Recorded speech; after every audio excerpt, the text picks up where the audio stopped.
occasion bi di nuyu di sant les formations politiques yi nga xam ne si dañu bàyyi ay intérêt yu bëri ku nekk démarché na leen mais ñu jiital intérêt Diobass ñoom ñëpp ñëw ranger ci le coordinateur communal de MPR au niveau de la commune de Notto Diobass muy monsieur Pape Mamour Thiaw kon réew mi bokk gis-gis PDS LDR Yeesal Gëm Sa Bopp une partie de APR dirigée par mon frère Ngari Ngom ñu ngi leen di sant bu baax di jël suñuy cant di ko teg ci loxo coordinateur de formation politique yooyu di leen wax ñu gore ngeen et que Diobass rek moo leen ñor sama wax nag tey ginnaaw bi ma sante ki nga xam ne si mooy le candidat de l'espoir le candidat du vrai changement l'espoir des jeunes du Diobass monsieur Pape Mamour Thiaw ndax confiance bi mu am ci man ba ni ma yaa ma doy pour que nga diriger sama campagne électorale bi ñu jëm kon Pape Mamour maa ngi lay sant bu baax dina am lu bëri nag loo xam ne si dinaa ko leeral parce que moom man ak moom dañu cheminer ensemble pendant 5 ans 6 ans dans la commune ma profité occasion bi di indi benn leeral parce que keroog dama dégg ñoo xam ne si dañ ni yoo dañuy sargal koo xam ne si dénk nañ ko suñu commune fukki at ak ñaar te du ma wax defu fi dara de mais les 9 domaines de compétence de la commune yu bëri daf ci lajj daf ci luppe te ñëpp am nañ ci seede ñuy wax que ni Pape Mamour Thiaw buy wax waxam bëriwul am na ñu ko wax sànq MPR li ko ëmb muy discipline éthique ak travail boo koy wër rek ci Pape Mamour Thiaw mii toog nga koy fekk waxuma ko nag ndax ngi mu toog koo àndal juróom benni at dëgg la mësu la wax lu la metti mësu la def lu la naqari wala su la waxee dara sax gis ni da nga frustré wu Sayer Ndiaye ngi mën na ko seede day taal otom ba Dakar ñëw sa kër ni la frère baadu dara yow sama frère nga jàmm sant ak yow kon kooku neex naa àndal dama leen di wax nag 6 candidats moo am ci commune de Notto mais dama leen di wax tey candidat bii moo fi ëpp xam-xam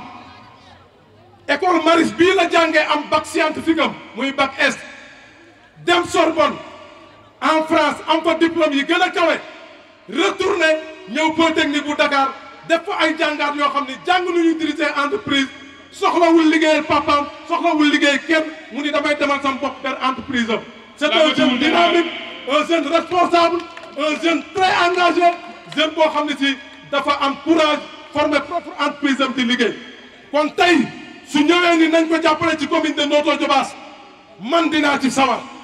lu tax ma ci sawar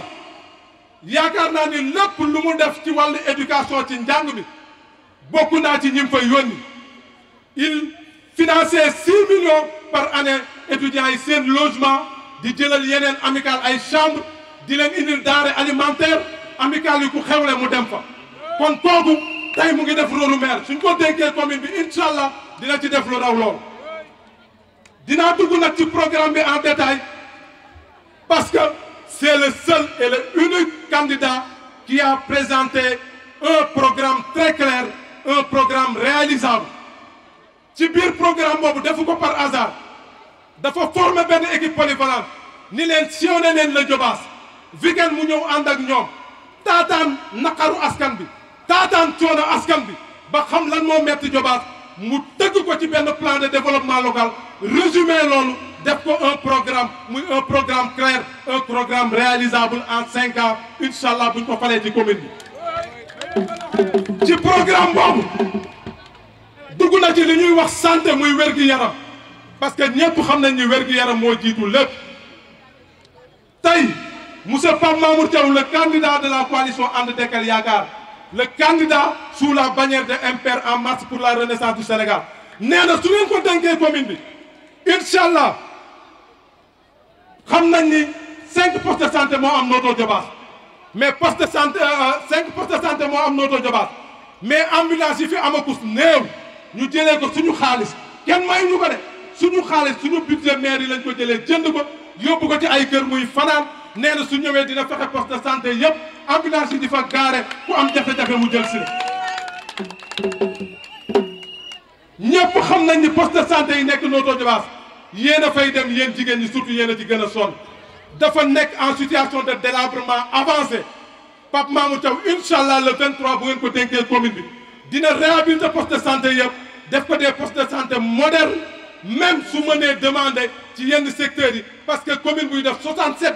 villages normalement war na am ñaari centre de santé yoo xam ne si tey jii suñu demee ba poste de santé yi tële ci fajum yenn feebar yu avancé ñu mën leen a évacuer ci centre de santé yooyu kon Pape Mamour incha allah dina def ay démarches ba centre de santé yooyu ñëw ginnaaw bi mu réhabilité poste de santé yi nga xam ne si dañ nekk ci situation de délabrement avancé beneen mbir mi ci yokk ci wàllu santé mooy gis na ni que poste de santé bu ne bu fa xale juddoo nit ñi dañuy daw comme ñu dëkk Kisane wala zone est bi nga xam ne ay kilomètres la ñuy daw tey boo xoolee am na ay doomu Diobass yoo xam ne si ñu ngi leen bind Thiénaba wala ñu bind leen ci yeneen zone te loolu li ko waral mooy ñi nga xam ne si ñooy defar extrait de centre yi muy centre d'enregistrement administratif yi dafa sori dëkk yooyu moom dina ko décentraliser ba ñu gën a jige loolu pour ñu defar ay extrait yomb loolu yëpp mën a antu incha allah nit dootul jóge pax mi wala zone est bi ñëw yendu Notto ñu naan la maire bi daa jàngale wala adjoint maire bi amul oto day dox di ñëw nga toog fi ba 14h ñu la signature amul nga ñibbi bu Pape Mamour Thiaw ñëwee loolu yëpp dina jeex.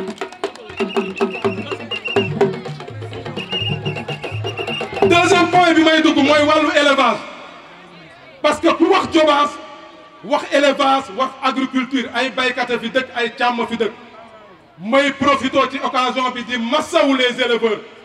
parce que rendre nañ compte que ces derniers moments ces derniers mois il y a eu trop de vols plus de 270 et poussière plus de 300 yo ay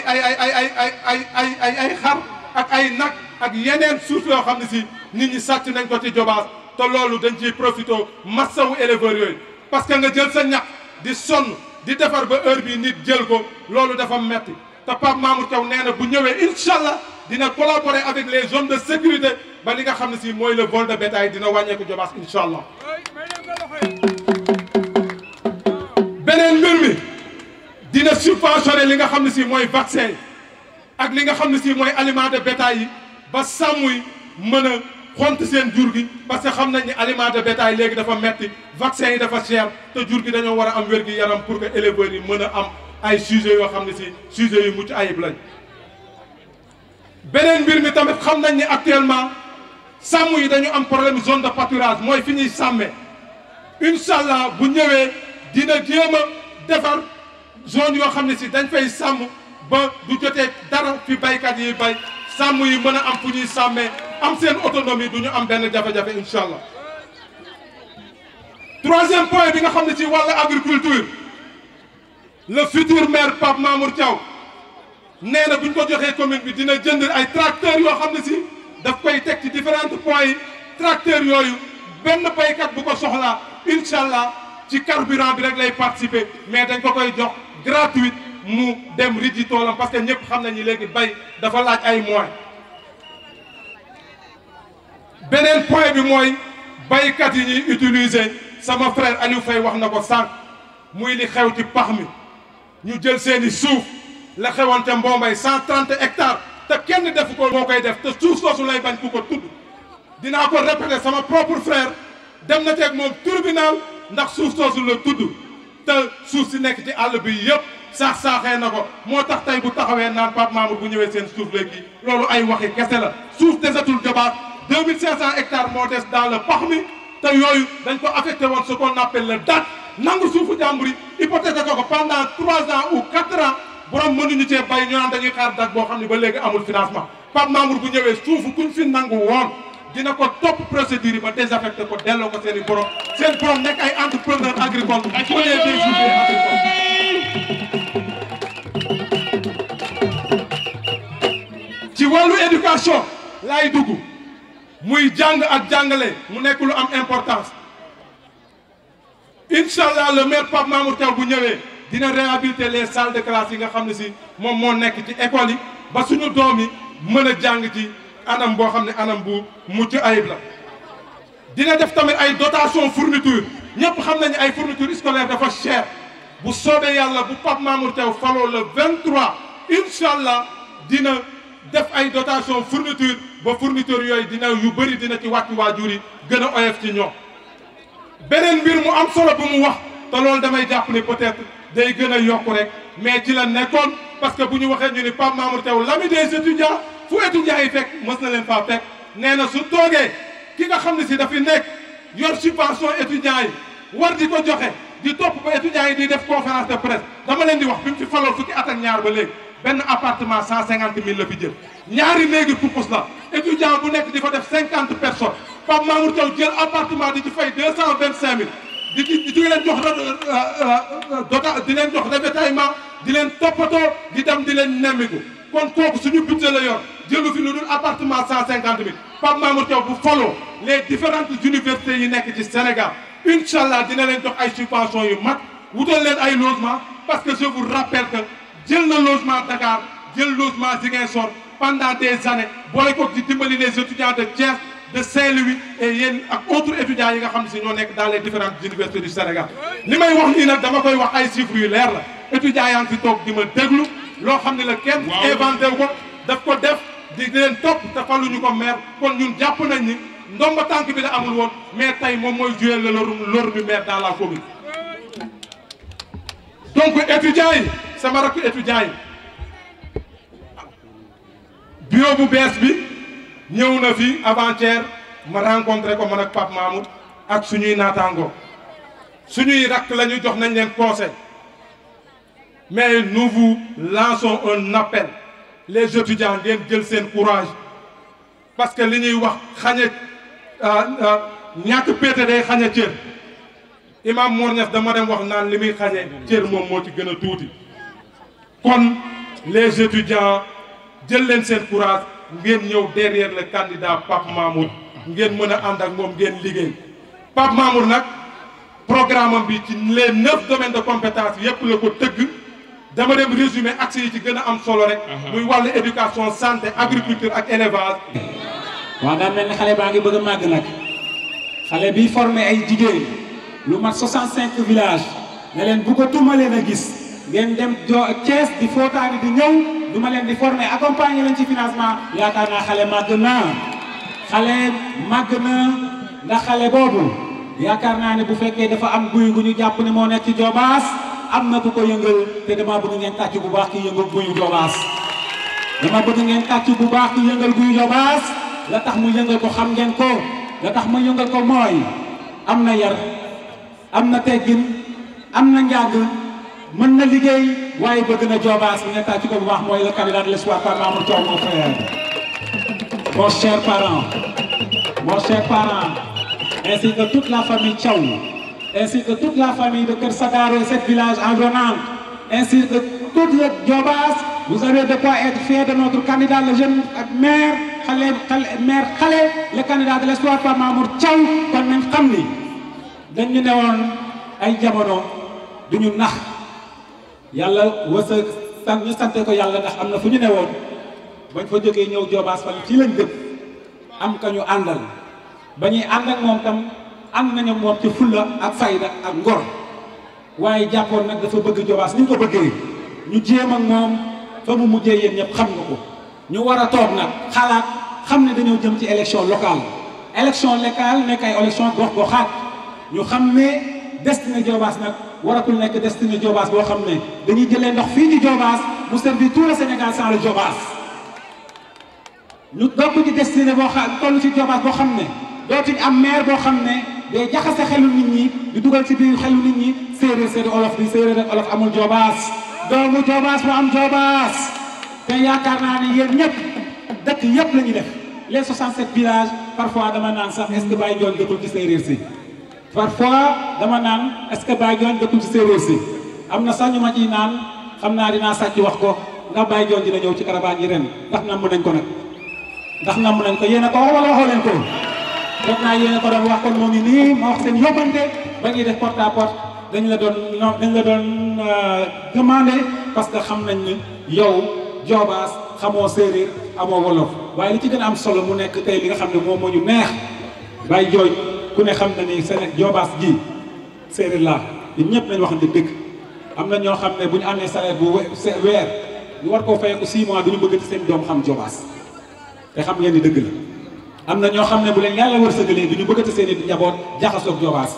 ñii boo nekkee ñoom ci biir kër gi da nga leen di wër ndax da nga yaakaar ñooy taalibe yi ci kër gi dañuy doxi tànku neen dañuy bokk ak nit ñi am nay jamono yoo xam ne sa Pape Mamour Thiaw mii moo ñuy ataayal bu fi yendoo kon xam nga ni ñii seexluwuñu waa Diobass ñii xam nañu Diobass lañ bokk ñii ku leen toog ku toog bëgg a jaxase suñu xel ne ñii bu ñu faloo suñu suuf la lañ bëgg xam nga ni waxoo dëgg yaa ngi wax loo xam ne da ngay jaxase askan wi seen doom te loolu yaakaar naa ne Diobass wane nañu loolu dootul am ma ne yéen ñi caaxaan la te bu ñu yëngal nag ma ne bu ñu yëngal dañuy échauffé wu rek bu ñu yëngal dañuy échauffé wu rek parce que nag dafa rafetul Baye Dione yàlla wërsëgal ko mu jël njabootam ñun ñëpp xam nañu doom yàlla doom ñi nga xam ne yàlla da leen wërsëgal lu ñu fi nekkee parfois ñu dégg leen ci yi nga xam ne bëgguma ko tudd parfois ñoo nga ci oto yu rafet yi parfois ñoo ngay voyager waaye ñii dañoo ñëw bokk ak ñun parce que xam nañ ni fii la seen waay di ñu bëgg ñu ci seetluwuñ ñu kon ñii à part d'aujourd'hui nous allons nous ériger en bouclier pour accompagner leen parce que ku leen laal ci laal ñu dama bëgg loolu mu leer ci ay caméra la di wax Pape Mamour Thiaw ku ko laal ci laal séeréer yi Pape Mamour ku ko laal ci laal pëlu Diobass yi Pape Mamour ku ko laal olof Diobass yi Pape Mamour ku ko laal doole Sénégal Pape Mamour ku ko laal doomu Diobass pour que mu leer parce que étudiants yi wax nañ ko fi démb dañoo soxla ci suñu kenn nekkoo maire nekkoo ministre amoo ndombal tànk bañ la woowee yow yaay njëkk a ñëw te waxoo waxi politique ki nga xam ne ba étudiants yi soxlaa daf leen jëleen appartement di ko fay 220 000 francs ba pendant 6 mois xam nga ni kooku xam nga ni doomu Diobass seen ay étudiants doomu Diobass ay frères am lañ ay sœurs am lañ am na ci ñoom yërmande da nga xam ne man dama jom bi dañuy dem di def porte à porte fu ñu dugg au lieu nga ne nit ñi lii la Pape Mamour bu ñeelee ne lii la fi Pape Mamour def dëgg la wala du dëgg au lieu nga ne nit ñi lii lañ bëgg Pape Mamour def dañ la ne bul sori kéwél xam nga nag séeréer buy wax olof day xaw a compliqué dañu ne kéwél du tëb amoon nañu koy bàyyi ba kii waaye daal li ma bëgg wax foofu mooy maanaam da ngay dem di laajte dëkk ñu ne la bul wax fii Baye Dione moo fi def lii kon papis bu fi deful sax xam nañ dina def ndax dina topp ci tànkay boppam kon nag ñun xam nañ li ñu am xaw ma kañ lañ ñu doon nax xaw ma kañ lañ doon jaxase suñuy xel xaw ma kañ lañ doon gëmloo ni Baye Dione ak famille bu mu àndal suufu Diobass lañ soxla waaye du le candidat boo la ne mooy kat maire xale boobu moo andi programme pour la première fois ici à Diobass leen baal ma nag baara dinaa xaabaabal waaye am na solo ñu wax ko dama ne maire xale Pape Mamour Thiaw bi nga xam ne mooy dooni Ndione Thiaw mooy le premier candidat qui nous a proposé un programme et ce programme il dit quoi tenez-y bien le programme dit tout simplement que bu ñu ñëwee lu ñu njëkk a def mooy la sécurisation du foncier au niveau de Diobass dama ne loolooy wane ni tey Pape Mamour dafa ne bu jëlee mairie bi li muy def mooy mu fexe ba suuf yi ñu fexe ko ba aar ko fexe ba suuf si képp ku fi nekk am suuf bëgg këyit ñu fexe ba nga suuf am këyit ndax mun a am valeur képp koo xam ne foofu dëkk bu ñu dem di fa saa jël ay carrière balaa ñu fay jëlee ci carrière nañ waxtaan ak waa dëkk bi ba dëkk bi ànd ci ba njëriñu dëkk ànd ci ñu soog caa dugg kooku noonu ne tool yi nga xam ne dañoo jël béykat yi au lieu ñoo béykat yi nga xam ne seen i waajur ñoo leen fa bàyyi la tool ya ñu nax leen ba jël seen tool yi jël see béykat la jël see cultivateur la jël béykat yooyu def leen ñu nga xam ne mooy ay ouvrier agricole Pape Mamour nee na loolu daf fi jeex il y aura plus d'ouvriers agricoles à Diobass il y aura des partenariats gagnant-gagnant muy li nga xam ne mooy suuf muy nga xam ne loolu mooy ressource naturelle ak lépp loo xam ne moo fi mu nekk li nga xam ne suñuy meññeef la ak lañu moom kon yaakaar naa ni Diobass s'est réveillé Diobass a compris Diobass dootul permettre kenn dugg seen diggante ak seen doom le président Pape Mamour Thiaw waa nga sant ñëpp di gërëm ñëpp waaye nag mënuñu fi nekk comme nag yàlla dogal na ñu dañoo bëgg suñu waajur yu jigéen buñ fi toogee rendre hommage ki nga xam ne mooy Baye Dione Thiaw dinañ rendre ki nga xam ne hommage ki nga xam ne mooy suñu madame Thiaw